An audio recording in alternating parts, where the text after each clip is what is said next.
All right. Well, thank you for joining me today. If you're here with me, I think it's probably because you recognize that your phone calls are important and you want to find some practical ways to make your callers happy. You know it's important. You'd like to see either yourself or maybe someone on your team get better. So that's what we're going to focus on today. I'm looking forward to sharing some tips and tricks with you guys. We do have a few goals. Overall, I just want to provide you with some tried and true steps to please the people who call you. I think that this is going to help you boost your customer satisfaction and increase your revenue. I do want to give you some tips on listening. Make sure you understand the value of each call that comes into your business. So the first place we'll visit is just the importance of listening and in hearing the needs of each person who reaches you. We'll talk about some simple methods for giving your callers a wow experience, and then just making them glad that they called you and not your competitor. So who's Dexcom? What do we do? We've been in the answering service and call center industry now for over 60 years, since 1954. We've had the same ownership at Dexcom and in company leadership since 1989, with the same president continuously operating the organization since 1989. We are involved in several industry organizations, including some board memberships on many of those. We've provided training and consulting services to other call centers in scripting and in customer service methods. And our customers include many industries with focuses in the home servicing industry, medical industries, and funeral homes. We've achieved the ATSI Award of Excellence. Well, I should say we've achieved the Award of Excellence from two different Secret Shopper programs, one from CAMEX and another from ATSI, more than 30 years collectively. And in those, we've achieved the top 10 in a handful of those many, many times just in the last 10 years. So in the last 2 years, a group of over 30 call centers have participated in an Agent of the Year award based on similar Secret Shopper calls. And it turns out that a Dexcom agent won two of those in 2019 and 2018, I believe. I don't recall who won in 2020. So we know a little bit about taking great calls here and helping to make our customers happy on the other end of the phone. So I want to share some of that with you guys over the course of this presentation. My name's Carl Schott. I've been with Dexcom since 2005, and I came on while I was in a program looking for a way to earn some spending money. I started as a customer service rep on the phones, and I just decided I loved it and stayed here. My biggest skills tend towards solving problems that our customers bring to us, so that's where I focus my time now, is in customer management and business development here. So your calls, why do they matter so much? What do you guys think about that? Anybody can do it. Anybody can answer a phone call. So what's the big deal? Of course, you know that's not true. You wouldn't be in this presentation if you thought that was true. So you want to spend some time with me learning about how to make your callers happy. Well, why does it matter? A survey in New Voice Media in 2018 found that 67% of customers have become what they call serial switchers. What this means is that these customers are willing to switch brands or vendors over poor customer experience. Of those 67%, 40% of them said that they experienced that when they experienced poor service, they would never use the offending company again. So that means not just like going to someone else, but never even giving you another shot. The customers who reported that unwillingness to ever return overwhelmingly cited bad experiences on the phone or in-person customer service, but largely on the phone. So the phone is really, really important. The majority of those people who were experiencing problems when they reached someone on the phone said that they couldn't really find somebody to help them. They were met with rude or maybe unhelpful employees. They also talked about lengthy hold and wait times or having to be passed around to multiple people. What we're going to focus on today is the helpfulness and the happiness of your customer service staff. That's what we're going to start with. So, it starts, I think, with listening. That same survey that I mentioned, it showed 86% of customers surveyed said that if there is an emotional connection with the customer service agent, they'd be willing to continue to do business with them. So at the same time, only 30% of those people felt like they had had an interaction during the past year that had made a connection like that. So we really want people to be happy and feel like they've made an emotional connection with the other person on the other end of the phone. We're going to get through some ways to do that in a moment. But first, it's not even possible to get to an emotional connection over the phone without with any customer if you don't listen to them first. So you really, it's really critical that you are listening to people, and that your agents or you yourself, if you're taking phone calls, are in an environment where listening is not just possible but a priority. So you want to make listening a priority. Here are some ways that you can do that. You do need to work at it. It's not easy to do these things, but you do need to work, but you can do it. So first, you want to do your best to just get rid of multitasking. When someone's on the phone, they need to be prioritizing the person on the other end of that phone line. You can't do that if they are multitasking. It's really hard enough to get dialed into your phone conversations without being able to see the verbal or the visual cues that you're used to in face-to-face communication. And so if you're distracted by other things, then you're going to lose all of the nonverbal or all of the verbal cues or the frustrations that you can hear on a call when you're on the phone with someone. So do what you can to eliminate multitasking. That might mean things like your agent shouldn't have, they shouldn't be chatting online, maybe with another team member, or worse yet, on social media or something like that. But if they're on the phone, let them be on the phone. Don't bother them or pepper them with like office chats and things like that that are going to distract them from their primary duty of helping the person on the other end of the line. Some other things that we've seen, cell phones. If people have cell phones at their desk, they're inevitably reading email instead of dealing with the customer that they're supposed to be helping, or there are all kinds of other obvious distractions. And those are just the ones that maybe people bring in on their own that you're trying to kind of police and to ask them, hey, don't do this. And we want you to be focused on the customer. You also want to think about the multitasking that you put in front of them. Maybe you have a demanding supervisor or a team member that really needs some help, and so they're sending them email after email, or like I mentioned, like an inter-office chat. That's really going to distract someone. So be considerate of the people who are on your phone, that they are in a position that they're not distracted by those things. You make it impossible for them to truly listen and hear the customer if you're putting chats and emails in front of them and telling them that's a priority over their customer. There's also, in a lot of call centers, you see like there's a lot of downtime, and so we tend to want to make that downtime useful, and so we'll give agents who might be skilled in other areas other work to do. That might be follow-up. That's good and okay. You want to make sure that those agents have are helping your team in other ways, but again, you just want to make sure that when the time comes to answer a phone, that's where their entire attention lies. If you have maybe somebody who has some other responsibilities, and maybe that deadline on some other responsibility takes precedence over the call that's in front of them, their caller is going to understand that, and they're going to be less happy. So if you're asking them to do two things, they're going to fail the customer. When they get on the phone, your team member needs to be focused on the phones. So also, some things that can be distractions for agents might be loud call centers. We've seen lots of music, like even soft music can sometimes not be that soft and can be distracting. Sometimes agents might need to talk over an agent sitting next to them. If you look at your layout and your agents are too close to one another, it can create distractions that make it harder for them to concentrate on the person that they're in front of. Some solutions to that might be the two dual headset headphones is what they might be called. So rather than a single earpiece on a headset, a dual earpiece that cancels out other noise, plus really makes it hard for somebody to talk to them. So you want to try and get noise canceling mics to dampen sound noise, anything else that might get in the way of the person listening to the caller.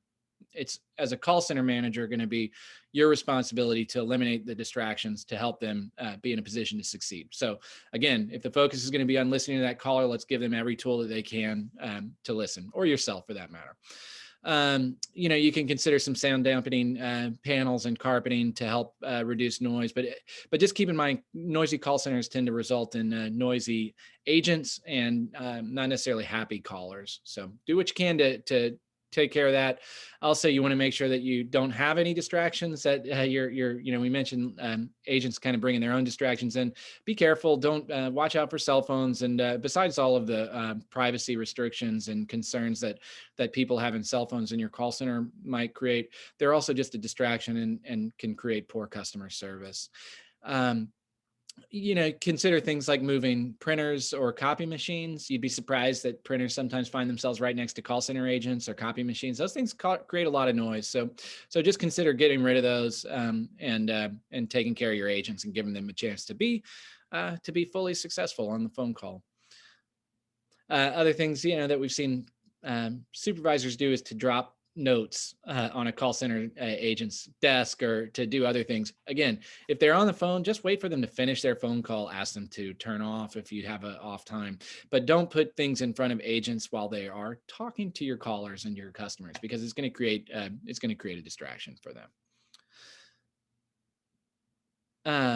You do want to encourage your agents to sometimes talk less, and just listen. Um, we would encourage you to rethink call control, and we'll talk a little bit about that later on. But there's a lot of pressure on call centers to be efficient with time, and for good reason. The person on the talking on your phone is one of your greatest costs of doing business.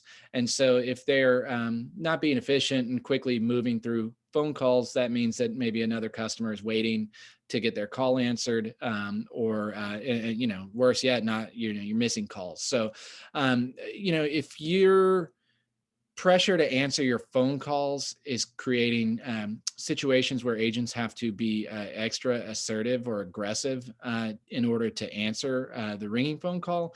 You're going to need to rethink your staffing model, and maybe considering hiring more people, or outsourcing to a call center that can provide effective service levels. Because rushing someone off the phone in order to deal with another phone call isn't going to be a pleasing experience for a caller either, and they're going to know it when it happens. So rethinking kind of how you do call control and encouraging your agents to listen and ask more curious questions is going to establish that emotional connection that's so important to people. But you have to consider what that means for your staffing levels, because your phone calls might take longer when you do that. You will find that longer phone calls tend to mean happier customers when the length of the call is enough for them to feel like they've been heard. So consider rethinking what you value in your call center environment, and how call efficiency might detract from quality. So just some questions to think about, and here on the presentation, if you'd like to pause a moment and think about these, if you're watching this with other people and want to talk about this with your team members, here's some questions to maybe consider about listening and how effectively your team members can do that. So if you want to pause here, you can consider these questions and come back, and we'll start with the next section. But otherwise, just here's some questions to consider. What is the noise level in your call center like? How many different tasks outside of working the phone do you give for your call center agents? And then what value do you place on efficiency compared to your customer experience? So those are just a few questions to think about. And if you can answer those, it might help you clarify kind of what to do with your call center agents, and encouraging them to listen. So. All right, so we have agreed that it's important to listen, I hope. And we're going to go ahead now, and we're going to provide an environment that's conducive to a great experience for the people who are going to call your business, an environment where they're going to be heard, and you know that.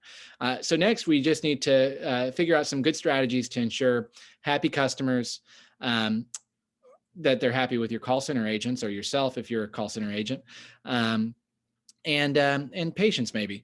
So no one committed to quality customer service goes out and hires rude people. I think that anybody who does hiring or call center management, for the most part, you don't believe that you've got rude people on your staff. If you had rude people on your staff, you would put them in a different job than answering the phone. I trust that anybody watching this agrees with me there. If not, then maybe this is the wrong presentation for you. But I suspect that you don't believe that you've got rude people on your hands.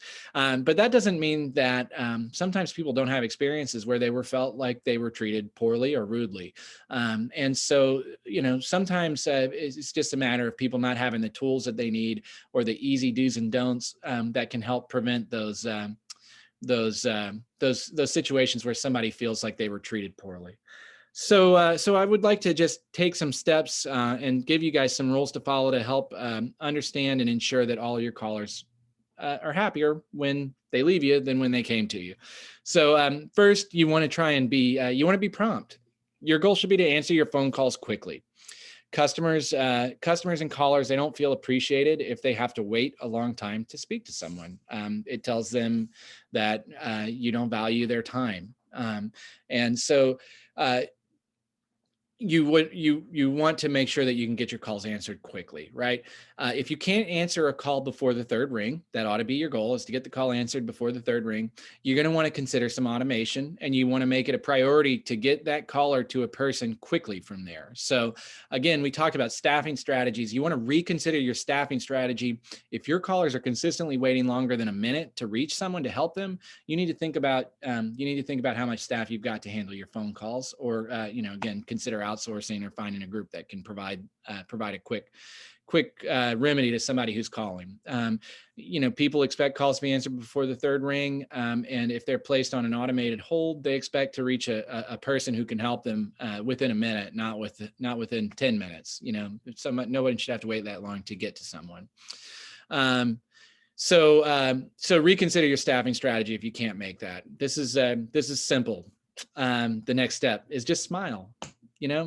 When you are on the phone helping someone, you should just physically smile. It's going to make a difference. The callers can hear it. If you're a call center manager watching this presentation, it's a simple step for you to walk around your call center and look and see who's smiling. There's a good chance that if you're not smiling when you're talking to someone, you don't sound very happy to speak to them. And again, your callers hear that. It's a rule of thumb that a smile can be heard, but it's rare that people really work hard to just do that with every call. So smile. It's a very simple thing to do, and it's hard. It's a simple thing to remember. It can be a hard thing to do because sometimes you can be frustrated, you can be exhausted or tired, and it's hard to keep a smile going. But that'll make a gigantic difference into making someone else happy. And it's actually something to really think about in those times where you become frustrated, or if you've got agents that maybe are having challenges with an issue happening at your office that's creating a lot of difficult calls. Sometimes just say stop and smile, and that's gonna help get them back on the level that you need them to be in order to really give a good experience to your callers. So please smile. It's simple. Next, you want to be curious. Your team members, again, when we rethink call control and think more about the person on the other end of the phone, being curious and asking open-ended questions that help the caller know that you're really trying to seek out what their issue or their need is going to go a long way into making them feel that emotional connection that we really want to establish with them. Open-ended questions that you're used to hearing are those like, tell me more about that. Or can you describe how that made you feel when that happened? Oh, that helps you eventually empathize with your caller when you ask open questions and are really genuinely curious about the issues they're having. So you want to be curious. You want to reflect. This doesn't necessarily mean repeating verbatim everything that the person tells you. You do need to clarify and confirm that you understand things, especially in a if someone else, if your job is going to be to collect information that someone else is going to then take to help a customer get an issue resolved, making sure that information is accurate is really important. So if repeating something verbatim is going to help you understand it, your caller's going to understand that too. But you want to reflect and just restate things in your own words that ensures that you understand what your person that you're speaking with is trying to convey to you. And so you want to reflect, including, when they tell you that they're upset about something or maybe that they're happy about something, you say, oh, so that made you, that worked right for you, or that didn't work for you. It made you upset. I'm sorry to hear that. Again, reflecting is a sign of active listening. It helps you establish a connection with with the person on the other end of the phone. And especially when you don't have nonverbal cues to help you understand those things, it can make sure that you avoid any misunderstandings about what someone's needing when you're working with them. You want to empathize with them. Again, this is showing them you understand them by acknowledging their pain, if there's a pain issue, or their success, if they're calling to tell you about something that went well. So empathizing as a concept is, again, something that's, I think that's widely kind of talked about, and I think a lot of people understand it, but it can be really hard to empathize with people over the phone, again, because you're lacking those nonverbal cues to really see how they're feeling. So by listening, asking good questions, and reflecting, you do those things, and it's going to allow you to empathize and acknowledge and say, hey, I understand that you're having problems with that. I'm sorry that that's been happening. That must really feel awful. Or that's great that you guys won that. We're going to help you get, we're going to notify, or, we're going to do whatever we're going to do to communicate this to everybody who needs to know about it. So empathy is going to be borne out almost automatically by listening, curiosity, and reflection. Empathy is going to come next out of that. And when you do that, your callers hear it. And again, that's when they really start to feel that emotional connection and be attached to you guys as a customer service provider, whatever your business might be. So you want to offer positive phrasing.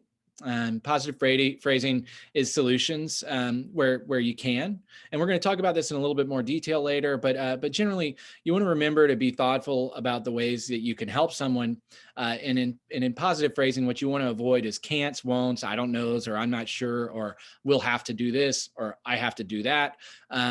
Those can be passive or passive aggressive, or just not active, not positive things that you're going to do to help someone.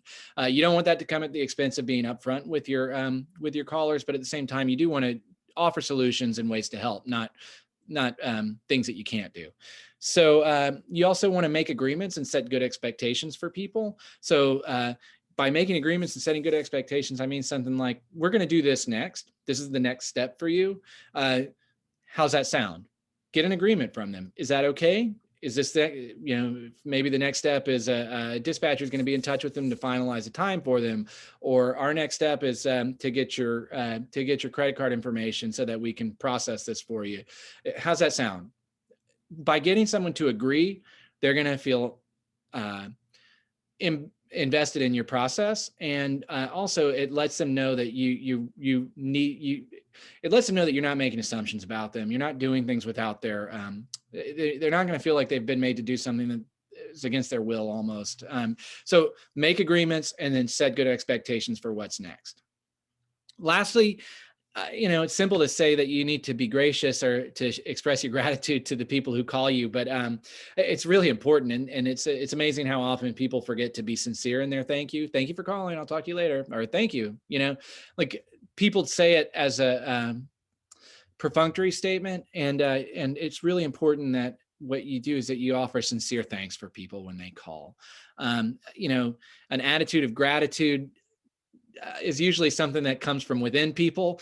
So it can be hard sometimes to coach people up on that, but just by saying the words and taking time in a moment to thank the person for what they brought to you, right? If it's a service need and they've asked you for something, or maybe it's a complaint that they're giving you an opportunity to resolve, acknowledge what they've asked of you, and thank them for bringing it to you. It really goes a long way to help someone. And you should never, ever pass up opportunities to say thank you, even for small things in the middle of a call, that someone gives you something maybe that they wouldn't have otherwise, that they've taken the opportunity to call you and share something with you.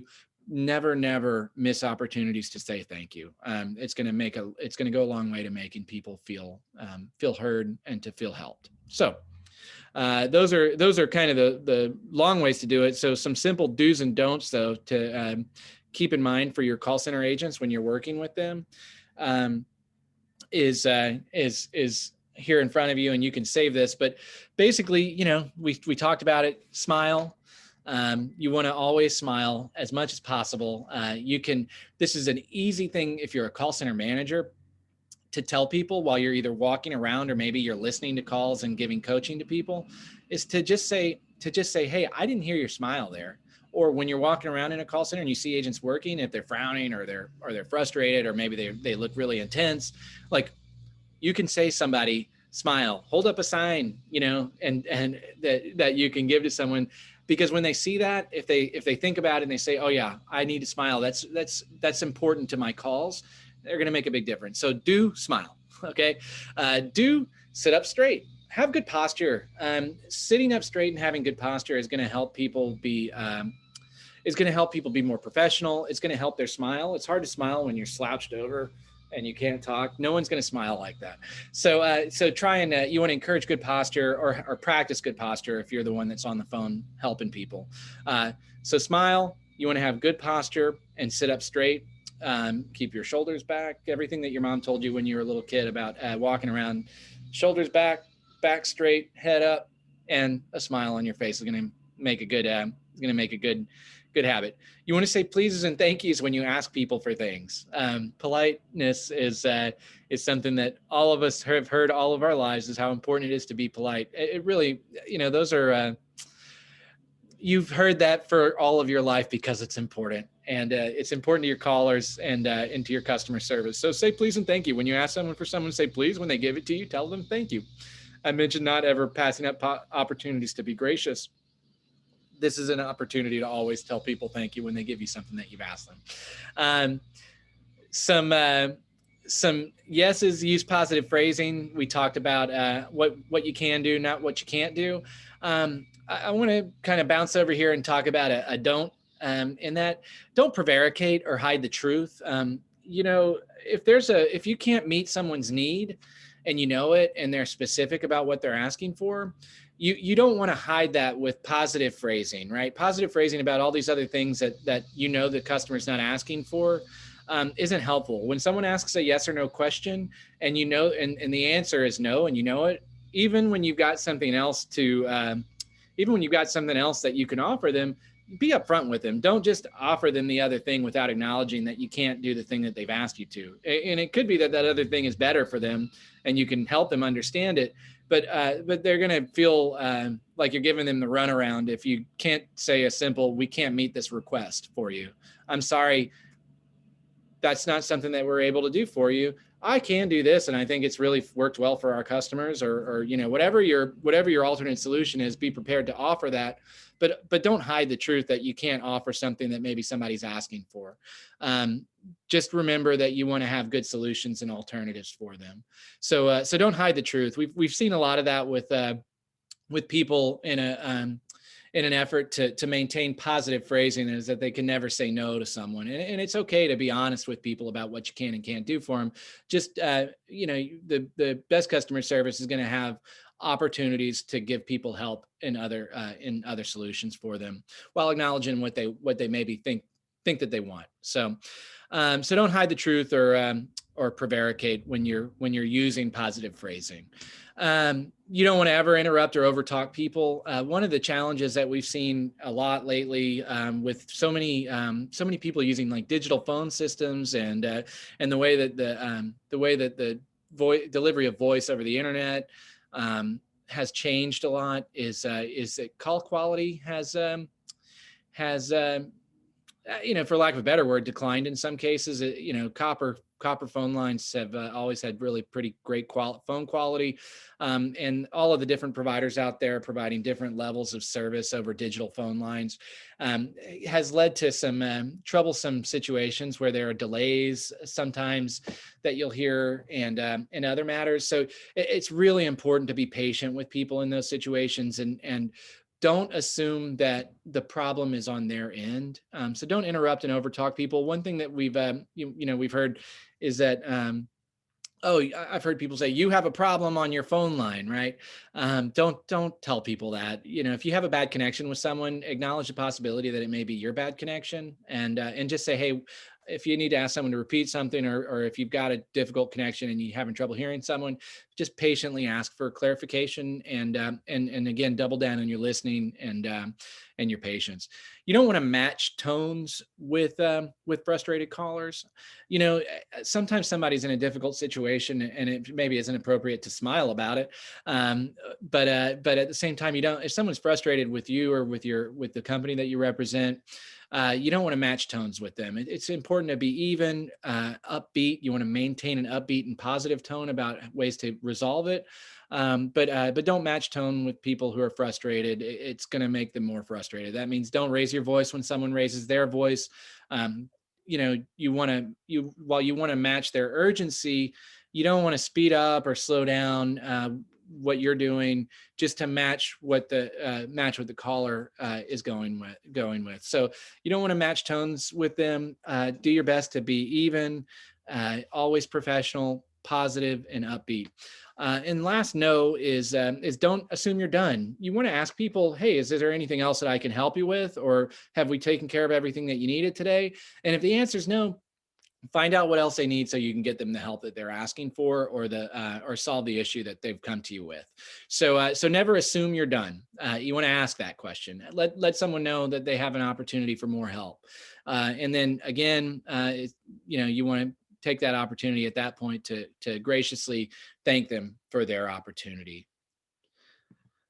Some questions to think about here, as a call center manager, or if you are a person who might need to be on the phone, is how do you feel when you listen to the calls, or when you maybe walk through your call center? How does it make you feel? Do you feel stressed out? Do you feel frustrated? Do you feel uneasy?